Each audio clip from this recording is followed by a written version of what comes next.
మన మీడియా మిత్రులందరికీ ఎప్పుడు మా గీతార్ట్ సినిమా ఉన్నా, జిఏ2 పిక్చర్స్ సినిమా ఉన్నా కూడా మీరందరూ కూడా ఎప్పుడు సపోర్ట్ చేస్తారు. మళ్ళీ ఈ సినిమా కూడా ఈ రోజు నుంచి ఆ ప్రస్థానం స్టార్ట్ అయింది. మీ అందరికీ తెలిసిందే ఇక్కడి నుంచి ఒక 10, 15 ప్రెస్ మీట్లు ఇయన్నీ కూడా ఉంటాయి. సో, ఎప్పుడులాగే అన్ని సినిమాలకి మాకు కోఆపరేట్ చేసినట్టు ఈ సినిమా కూడా కోఆపరేట్ చేసి, ఈ సినిమాని కూడా జనాల్లోకి తీసుకెళ్లాలని చెప్పి ముందు మా మిత్రులందరినీ కూడా కోరుకుంటున్నాం. అదేవిధంగా అన్ని సినిమాల కన్నా కూడా ఈ సినిమా ఎందుకు ఇప్పుడు నేను బాగా ఇష్టపడుతున్నాను అంటే గనక, నాకు ఇష్టమైంది ఎప్పుడు కూడా ఫన్. మీరందరూ కూడా చూసుంటారు. ఎంత సీరియస్ విషయంలో ఉన్నా, ఏదున్నా కూడా దాన్ని కూడా ఒక ఫన్‌గానే, ఒక ఎంటర్‌టైన్‌మెంట్‌గానే నేను, అరవింద్ గారు మాట్లాడుకుంటూ ఉంటాం ఒక విషయాన్ని. మాకు ఏదన్నా వర్క్ నుంచి రిలీఫ్ ఉందంటే గనక, ఆ ఎటకారం, ఆ జోకులు ఒక సీరియస్ సిట్యుయేషన్‌లోంచి కూడా ఒక పాజిటివ్‌నెస్ తీసుకొని దాని నుంచి ఎదరికి తీసుకెళ్తాం అనేది అరవింద్ గారి దగ్గర నుంచి నేను చాలా నేర్చుకున్నానది. అంటే ఎంత కష్టంలో ఉన్నా కూడా ఒక్క జోక్ మనల్ని చాలా రిలీఫ్ చేస్తది. అట్లాంటిది ఈ సినిమా నేను ప్రామిస్ చేస్తున్నా. జిఏ2 పిక్చర్స్ నుంచి గాని, గీతార్ట్స్ నుంచి గాని ప్రామిస్ చేస్తున్నా. థియేటర్‌లో వచ్చిన ప్రతి వోళ్ళకి బయటికెళ్ళేటప్పుడు మాత్రం బొగ్గ మాత్రం నొప్పి పెట్టే పంపిస్తాం. అదైతే మాత్రం షూర్ 100% అది. అది అరవింద్ గారి గ్యారంటీ, నా గ్యారంటీ, జిఏ2 గ్యారంటీ. కంపల్సరీ బొగ్గ కొంచెం ఇంకా గట్టిగా నవ్వేవాళ్ళు ఎవరికైనా ఉంటే గనక ఇదేమంటారు స్టమక్ మజిల్ అంటారండి దీన్ని. ఈ 2 మాత్రం నొప్పితోనే బయటికెళ్తారు. అరవింద్ గారు ఎప్పుడు నేను సినిమా తీస్తున్నా కూడా కథేంటి, కథేంటి, కథేంటి అని అడుగుతున్నారు ఎక్కువ. అందుకే ఈ పూట అసలు కథ పెట్టుకోకుండా చాలా జాగ్రత్తగా అరవింద్ గారికి ఒకటే చెప్పాను. సార్ 2 అవర్స్ ఒక అబ్బాయి నాకు కథ చెప్పాడు. అంజి. నేను అతను కథ చెప్పుతుంటే 3 సార్లు కథ కాదు సారీ. ఒక సినిమా చెప్పాడు నాకు 2 అవర్సు. 3 సార్లు నాకు నెప్పెట్టి ఆపమని ఒక టీ తాగి మళ్ళీ కూర్చున్నాను. ఫస్ట్ టైమ్ సార్ నాకు ఒక కథ ఇని 2 రోజులు నాకు ఇక్కడ పెయిన్ వస్తుంటే ఆ సినిమా అంటే పెయిన్ వస్తుంటే అతను తలుచుకున్నా, అమ్మ ఎంత నవ్వించాడురా బాబు అని చెప్పి. నేను నవ్విన దాంట్లో ఒక 50% థియేటర్‌లో 100% నవ్వినా కూడా ఈ సినిమా చాలా పెద్ద హిట్టు. సినిమాని చూసాను రీసెంట్‌గా. ఎందుకంటే నేను ఎలక్షన్ బిజీలో ఉన్నా, ఎంత బిజీలో ఉన్నా కూడా చైతన్య గారు మాకు ఏమ్మా ఎవరు అంత గట్టిగా నవ్వారు? నిజంగా బిజీగా ఉన్నాయి బాబు ఎలక్షన్‌లో పని చేశాను నేను. చైతన్య గారు అంటే నాకు నిజంగా ఈ సినిమాకి ఒక బ్రదర్ లాగా ఆయన సపోర్ట్ చేసుకుంటూ వచ్చారు. నిజంగా చైతన్య గారు లేకపోతే గనక ఈ సినిమాకి నేను పెంచిన వడ్డీలు గాని, నా వల్ల లేట్ అయిన వల్ల అయిన ఖర్చు గాని, ఇయన్నిట్లికి అరవింద్ గారు ఈ పాటికి నన్ను 2 సార్లు చంపేసేవారు. నిజంగా చైతన్య గారు నేను లేకపోయినా కూడా నా ఆబ్సెన్స్‌లో ఆయన ఉండి నేను ఎలాగైతే అరవింద్ గారికి ఒక సినిమా విషయంలో సపోర్ట్‌గా ఉంటానో, అలాగే నాకు ఆయన మొత్తం సపోర్ట్‌గా ఉండి ఎడిటింగ్ గాని, లేతే మన అంజి గారికి ఆయన ఫస్ట్ సినిమా చేస్తున్నారు కాబట్టి త్రూ ఔట్ ఆయనతో సపోర్ట్‌గా ఉండి వాళ్ళిద్దరు డిస్కస్ చేసి ఈ సినిమాని ఈరోజు ఇంత బాగా బ్యూటిఫుల్‌గా మీరు చూస్తున్న విజువల్స్ గాని, మీరు చూస్తున్న ఒక ఆర్ఆర్ గాని, ఈ అన్ని విషయాల్లోని కూడా వాళ్ళిద్దరూ చాలా సింక్ చేసుకుంటూ, కోఆర్డినేట్ చేసుకుంటూ కూడా ఈ సినిమాని చాలా ఎదరికి తీసుకొచ్చారు. థ్యాంక్ యూ చైతన్య గారు. మీ ఎఫర్ట్ 100% ఇందాక అరవింద్ గారు చెప్తున్నాను నేను మీ గురించి.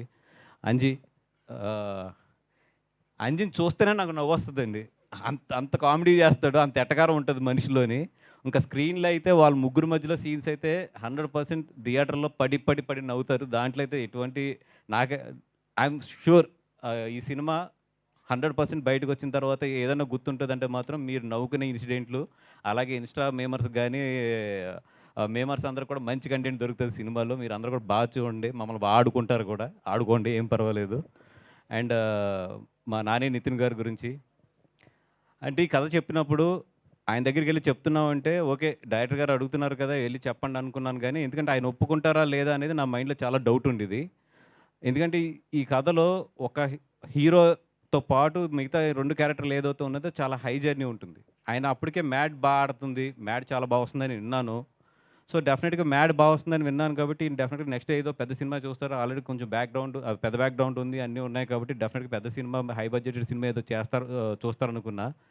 కానీ ఆయన ఎప్పుడైతే కథ నచ్చిందన్నారో నేను సర్ప్రైజ్ అయ్యి ఆయన ఇంటికెళ్ళి అడిగాను. సార్ మీరు మొత్తం విన్నారు కదా! హార్ట్‌ఫుల్‌గా 100% మీరు ఈ సినిమా నచ్చిందా ఏంటి అని అడిగితే ఆయన ఒకే ఒక మాట చెప్పాడు. ఈ రోజుకి గుర్తు. సార్ ఈ సినిమా బావుంది. నేను అప్‌కమింగ్ హీరోని. ఒక అప్‌కమింగ్ హీరోకి సినిమా బాగుండటం కన్నా కూడా ఇంకేం కావాలి సార్ నాకు సినిమా హిట్ అవుతుంది. అది చాలు నాకు. నేను 100% ఈ సినిమా చేస్తానని చెప్పారు. ఆ విషయం చెప్తున్నప్పుడు నాకు నిజంగా ఒక సూపర్ ఇన్సిడెంట్ గుర్తొచ్చింది నాకు. రేసుగుర్రం ఇన్సిడెంటు. బన్నీ గారు నేను క్లైమాక్స్ చూసిన తర్వాత ఎవరు అక్కడ ఉన్న ఒక పెద్దాయన ఒక అసోసియేట్ ఒక ఆయనొచ్చి, "సార్ బ్రహ్మానందం గారు మీతో ఈక్వల్‌గా ఉన్నారు క్లైమాక్స్‌లో" అన్నారు. అంటే ఈయన చాలా అప్పుడేంటంటే ఒక నవ్వు ఉంటది బన్నీ గారి దగ్గర. ఆయన నవ్వుతా చాలా సింపుల్‌గా ఏం చెప్పాడంటే, "సినిమా బావుందా లేదా" అన్నాడు ఆయన. అంటే చాలా బాగుందండి. అయిపోయింది అక్కడితో. అది బ్రహ్మానందం అయినా, నేనైనా ఏదైనా కూడా సినిమా హిట్ అయితే చాలు దట్స్ వాట్ అక్కడి వరకు ఆలోచిస్తానని చెప్పాడాయన.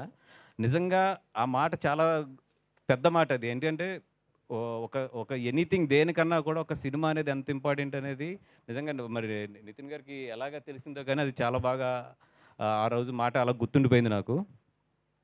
అండ్ ఇంకా ఎదరెదర చాలా ఫంక్షన్స్ ఉన్నాయి కాబట్టి ఎక్కువ మాట్లాడి బోర్ కొట్టించుకోండి. ఈ ఈ మా అజయ్ గురించి చెప్పాలి ఈరోజు మెయిన్ అయితే. అజయ్ అర్సాడ. 'మిస్సింగ్' సినిమా అనే ఒక సినిమా చూశాను. దాంట్లో ఆర్ఆర్ గురించి నిజంగా చాలా బాగా ఫీల్ అయ్యి నేను ఆ రోజే పిలిచి నేను డెఫినెట్‌గా నీతో ఒక సినిమా చేస్తానన్నాను. తర్వాత అతనితో చాలా సార్లు మాట్లాడి మొన్న తీసుకొచ్చి ఈ సినిమా ఆర్ఆర్ చేయమని అడిగి అదే ఆర్ఆర్ నచ్చడంతో అతనితో ఇంకో 2 సాంగ్స్ కూడా చేయించుకున్నాం ఇమ్మీడియేట్‌లీ. నిజంగా ఎంత హ్యాపీగా ఉందంటే నాకు వర్కు పక్క రూమ్‌లోకి తీసుకొచ్చాడు మొత్తం తన సిస్టమ్ అంతా కూడాను. మామూలు జనరల్‌గా ఏంటంటే మేము ఒక ఆర్ఆర్ చేయించుకోవాలంటే కేరళ ఎళ్తామో లేదా చెన్నై ఎళ్తామో చాలా చాలా ట్రావెల్ చేయాలి. ఆ లాస్ట్ మినిట్ హెక్టిక్స్ ఇయన్నీ ఉంటాయి. అట్లాంటిది ఈరోజు నా ఆఫీస్ రూమ్‌లో పక్కన కూర్చొని మొత్తం అంతా కూడా చేసి నాకు నీట్‌గా ఏదో వేడి వేడి బజ్జీలు తీసుకొచ్చినట్టు ప్రతి సీన్ కూడా తీసుకొచ్చి చూపించేస్తున్నాడు నాకు. నిజంగా థ్యాంక్ యూ అర్షద్. నాకు చాలా స్ట్రెస్ పని తగ్గించారు మా అందరికిని. అండ్ డెఫినెట్‌గా హైదరాబాద్‌లో ఉన్న మ్యూజిక్ డైరెక్టర్స్ అందరూ ఎంత మంచి జర్నీ చేశారో ఇప్పుడు వరకు. ఇంకో మ్యూజిక్ డైరెక్టర్ కూడా మన ఇండస్ట్రీకి హైదరాబాద్ నుంచి యాడ్ అవుతున్నాడు. నిజంగా ఒక థ్యాంక్ యూ సో మచ్ ఇది. అండ్ ఇంకెవరన్నా సురేష్ బేబీకి రాశారు. ఇప్పుడు ఆయనకి కూడా రాశారు. మంచి హ్యాండ్. డెఫినెట్‌గా ఈ సినిమా కూడా అంత హిట్ అవ్వాలని చెప్పి కోరుకుంటున్నాం. మా కసిరెడ్డి అండ్ అంకిత్ గురించి అయితే చాలా మాట్లాడాలి. వీళ్ళిద్దరి గురించి ఇప్పుడు మాట్లాడే కన్నా కూడా నేను టీజర్ రిలీజ్ అయిన తర్వాత మాట్లాడతాను. అందుకని రిజర్వ్ చేస్తున్నా అది. అండ్ టీమ్ మొత్తానికి కూడా all the best and thank you so much. Jakka and co producers Bhanu, Riyaz వీళ్ళందరూ కూడా అక్కడ విష్ణు గారి సినిమా జరుగుతుంది. ఆ షూటింగ్‌లో ఉన్నారు. అందుకు రాలేకపోయారు వాళ్ళు ఇక్కడికి. But yeah! They are also part of the team. And మా అందరికీ కూడా ఇది మంచి సక్సెస్ ఇవ్వాలని చెప్పి విష్ చేయండి అంతే.